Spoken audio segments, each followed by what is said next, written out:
All right, welcome to day one. We are going to start with a doozy of a topic. Did you know that fibre is closely linked in with our hormone health? Kirsty is going to share with us what that means for us and what that looks like on a day-to-day basis. Kirsty, take it away. So let's talk about fibre and how it supports our hormone health, because if you are like me, I had no concept of this important aspect of hormone health, and I kind of thought that hormones kind of just magically evaporated out of my body. I had no idea that they're excreted through your stools, and there is this incredible mechanism that happens within our body, and it is so important because when it doesn't work so effectively, that's when we see so many of those symptoms of hormone imbalance. And no one wants those symptoms. Of course, you don't want to feel bloated. You don't want to feel fluidy. You don't want to feel moody, having that, poor sleep quality, all of those things that are linked to hormone imbalances. So with your gut microbiome, we have this incredible estrobolome, which is this place within our gut that helps our body to bind to hormones and specifically estrogen and to help carry it out of our bodies.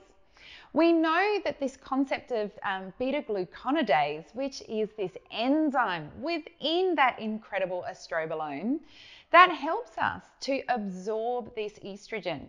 So when our fibre is really high in our diet, we're focusing on consistently getting our fibre in every day, that supports that enzyme process of that beta-glucuronidase to be able to get rid of that estrogen. So the fiber's got to be high to make sure that happens. If you have a low fiber diet, your hormones, and once again specifically estrogen, literally circulates back around in your body again, round and round and round, causing more and more symptoms and more toxicity. So the lower that beta-glucuronidase is, the more you have going around your body, less absorption and less excretion. So fiber really is the big gold standard when it comes to modulating your hormone health and making sure that you don't have any issues.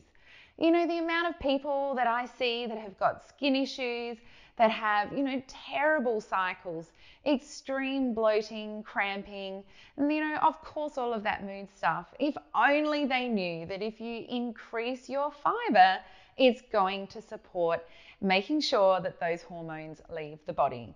So, it's pretty simple. Increase your fiber, modulate your hormones, but we do forget about this, and often we don't understand that link between if you are not excreting every day, if you're not moving your stools, if you're not eliminating, it can really impact your hormone health. So before you go running out to get, testing, or if you go to run out and, I need help, this is not working, go back, sit down, reassess, are you getting enough fiber to support your hormone health? Thanks, Kirsty. We can already see how incredibly powerful fibre really is. I find that when I learn this stuff, I'm so much more motivated to make the changes in my life. We are going to shift gears a little now and get real practical and discover how simple it really is to increase that fibre intake. It really is easy once you know how. And that's my job during this challenge, is to look at each meal of the day with you guys, breakfast, lunch, dinner, and snacks, and discover and share some really simple and achievable ways to load up on that fiber. And because fiber-rich foods are by default also rich in other vital nutrients, you are going to get a bounty of goodness that your body and mind crave and thrive on. So we are going to start light on snacks. I'm going to share 4 speedy snack ideas, of course, all good sources of fiber. And I'm going to keep my favorite, the king of fiber snacks, the one that gives you the biggest bang for your fiber buck, to the very end. Don't knock the basics. Have as much fruit and veg for your snacks as you possibly can. And when you do, you are going to get a great big influx of what I love to call the Fab Four: fiber, antioxidants, vitamins, and minerals. Now, the Fab Four are nothing to sneeze at. They form the foundation and the bedrock for great health. Now, I have chosen here for you today my favorite grab-and-go fruit and veg that obviously are all good sources of fiber, but are also suitable just to grab and go, like I said. But please leave your peeler in the drawer. You do not need it. Nature has given us a lot of these fruit and veg with really friendly, edible packaging in the skin. So if you peel the skin off your pear or your apple or your carrot, you're going to lose a lot of that insoluble fiber that we want running around in our insides. So leave the peeler in the drawer. Let's have a look at the fiber content of some of these guys. A pear is leading the pack at 5.5 grams of fiber. You've got apples at around 4.5, half a cup of raspberries at 4 grams, an orange at 3, a banana also at 3.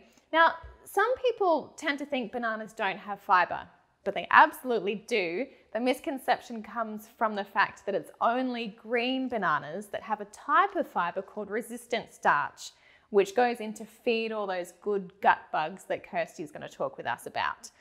Now, it's not very enjoyable to eat green bananas, but you can get green banana flour. I forgot to bring these guys out. You can get green banana flour and also green banana resistant starch. Now, these guys are farmed in North Queensland. I've met the farmers, Rob and Krista. They have a beautiful farm with really good practices, like top-notch, really sustainable ways that they do things. And CSIRO have actually found this green banana resistant starch to be the richest source of prebiotic fiber on earth, which is amazing. So you can quickly just add a scoop of green banana resistant starch to your smoothie or your juice in the morning, and it's a great way to get a high quality resistant starch into your body in one go. Now, when it comes to veggies, you've got a carrot at about 1.5 grams, a medium carrot. You can just have it whole. Our kids love to have it whole, or you can cut them in sticks, obviously, if you like. You've got avocados. Half an avocado gives you 3 grams of fiber. So you can mush that up into a guacamole to be a grab-and-go friendly snack. And if you want to double up on the fiber and the other Fab Four, use your carrot sticks to dip into the guacamole. There you have it, guys, fruit and veg. Go nutty over nuts and seeds. Nuts and seeds are a good source of fiber, and around 30 grams, which is about a handful, will give you around 3 grams of fiber. Now, don't forget the seeds. People reach for nuts way more than they reach for seeds. But pediatric naturopath Jess Donovan teaches that seeds contain 4 out of 5 essential nutrients for kids and adults alike. We're talking zinc, iron, magnesium, and omega-3. Zinc for immunity, gut and brain health, and growth and repair. Iron for immunity again, and transporting all these wonderful nutrients around our body. Magnesium wears many hats. Actually, most of them wear many hats anyway, but magnesium supports over 300 biochemical reactions in our body on a constant basis. It also helps produce energy, helps with our stress management, our muscle health, and our deep sleep. It also helps that process of lipolysis, which is what our body does when it releases fat from its stores. And it helps to flush out those gunky toxins in the morning. Omega-3 fatty acids for brain and heart health, and supporting our stable moods that we all want, and giving us that natural liver cleanse. Nuts and seeds are loaded with those 4 essential nutrients, as well as insoluble and soluble fiber, which we know is great for that everyday detoxing. But which nuts and seeds are highest in fiber? They can vary quite considerably, so I've gone ahead and compared them for you for your snacking pleasure. They are pecans, pepitas, sunflower seeds, almonds, walnuts, and hazelnuts.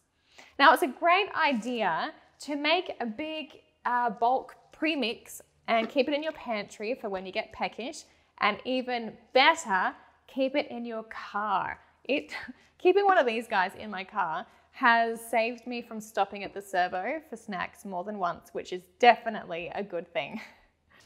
A quick word about nuts and seeds. They are one of those foods that a lot of people can have a hard time digesting. Think bloating, gas, heartburn, and that's because they have enzyme inhibitors and phytic acid.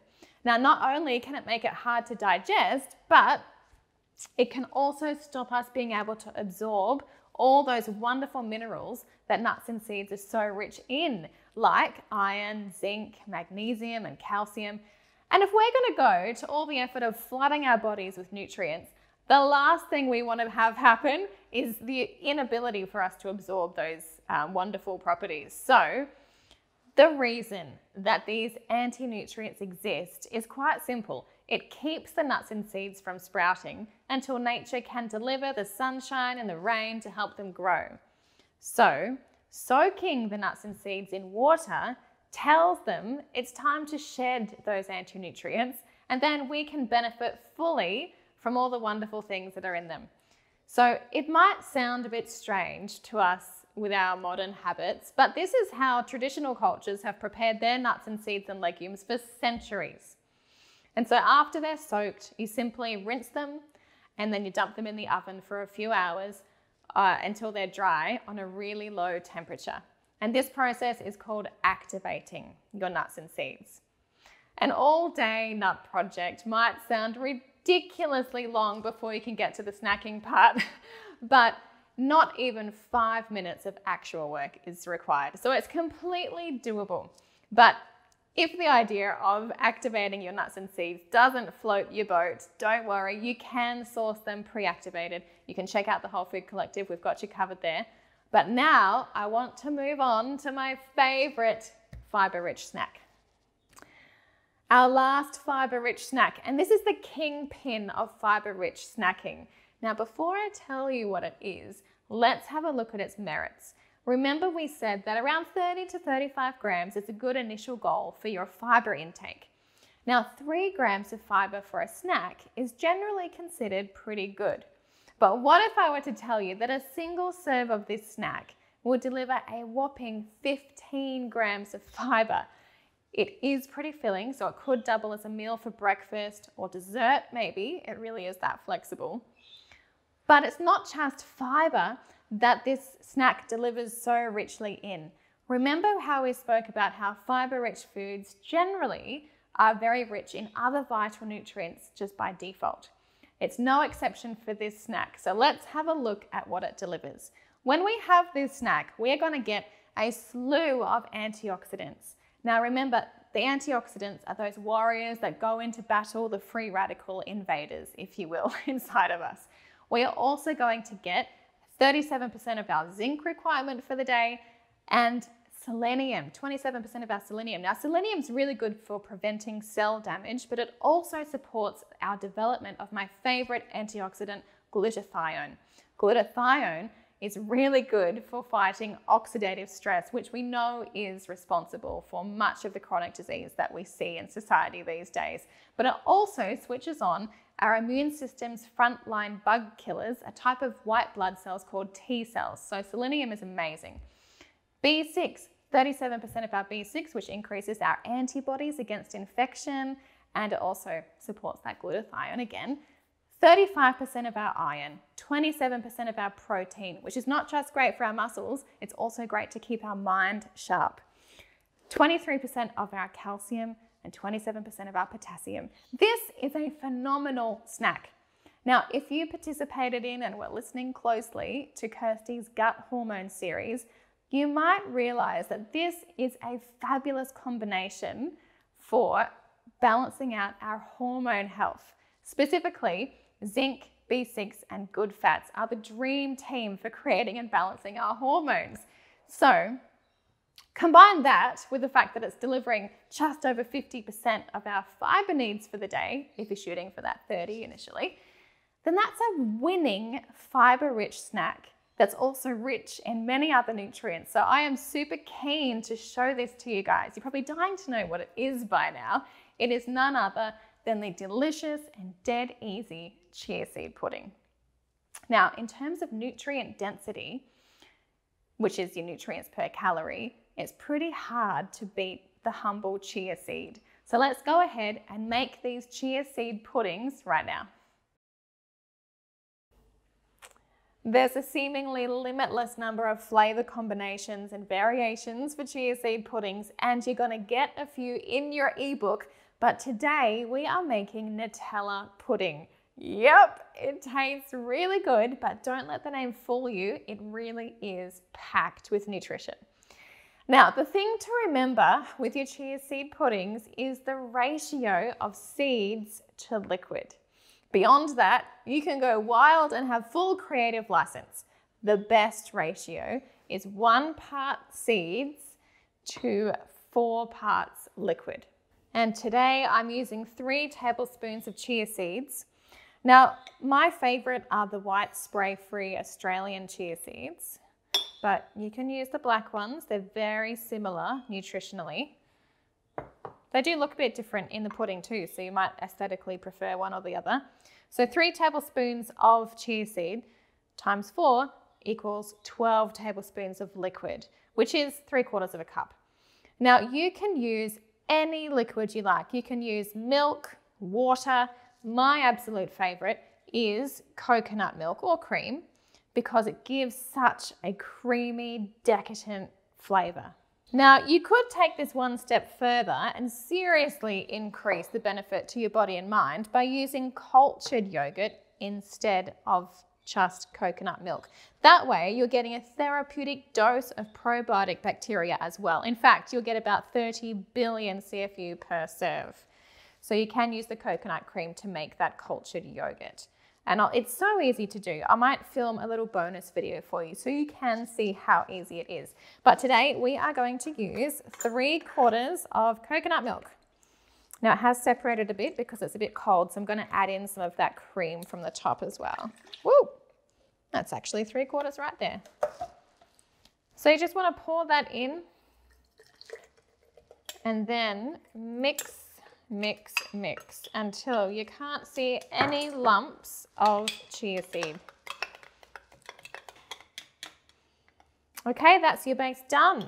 Now it's time to add your flavorings. Now today we are going to add 1/4 teaspoon of vanilla and the same amount of cinnamon. But it's not just any cinnamon, guys. Please use the Sri Lankan cinnamon, or some people call it true cinnamon, just not the cassia. So the true cinnamon contains huge amounts of highly potent polyphenol antioxidants. Those same antioxidants have anti-inflammatory effects, which help lower our risk for disease by improving key risk factors like cholesterol, triglycerides, and blood pressure. And you don't need much either. Studies have shown that just 1/2 to 2 teaspoons a day lowers the blood sugar levels and has a potent anti-diabetic effect. So insulin is an important hormone, but many people are resistant to it. Cinnamon has been shown to dramatically reduce insulin resistance, helping this important hormone to do its job. And although we need further study with cinnamon that is actually on humans, cinnamon has been shown in animal studies to protect neurons from degenerative diseases like Parkinson's and Alzheimer's. And it can help fight bacterial and fungal infections and improve blood flow. I can't stop there though. One study, granted it was a small one, suggests that merely smelling cinnamon can improve our recall performance. So cinnamon is wonderful, and we pack it into as much as we can here at home. We go through a lot of cinnamon pancakes. Okay, now it's time for chocolate, guys. We are going to add 1 tablespoon of cacao powder. Now, chocolate lovers, you will be very happy with me when I share this information with you. Cacao has many benefits. It is loaded with antioxidants. In fact, 40 times the antioxidants than blueberries. Dr. William Li, who's well known for his study on how food impacts our health, says that cacao has been shown to help our organs stay younger by reversing and preventing age-related organ damage through increasing our stem cells. Cacao powder has also been shown to improve blood flow, switch immune system cells from inflammatory to anti-inflammatory states, and it can boost the good bacteria in your gut while controlling the bad bacteria. And finally, it's actually really good for reducing stress and anxiety. So cacao powder is amazing, guys. Don't think that chocolate has to be bad for you. Now, you can sweeten it with maple syrup or date paste, or if you're not keen on fructose-based sweeteners, you can play around with a bit of green stevia or no sweetener at all. You can just top it with your fresh fruit or your granola, and that's going to give you a bit of sweetness as well. There are so many options. Now I'm going to add some, oops, that was a little bit too much, a little bit of maple syrup in there for sweetener because I just love it. We're going to give that a mix and we are done.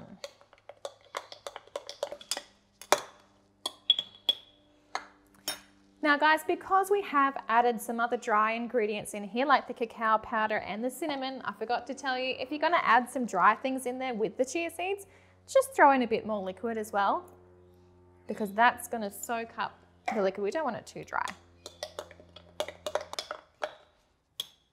All right, so later in the challenge, I'm going to show you how you can boost this snack even more, but as it stands, I'm super happy with it. It's going to go straight into the fridge.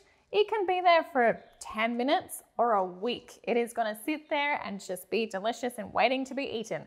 So it's really nice when it's kept cold, and once the chia seeds have had a chance to soak up all that water and or coconut milk in this instance, it's going to be ready to devour. I hope you love this chia pudding recipe. It really is great. Look out for the recipe in the ebook. Now tomorrow we're going to come at you guys with a fun and easy challenge, and the next day watch out for the second video where Kirsty goes into the second superpower of fiber, and I have a look at how we can get a huge amount of fiber in at breakfast time. Catch you then.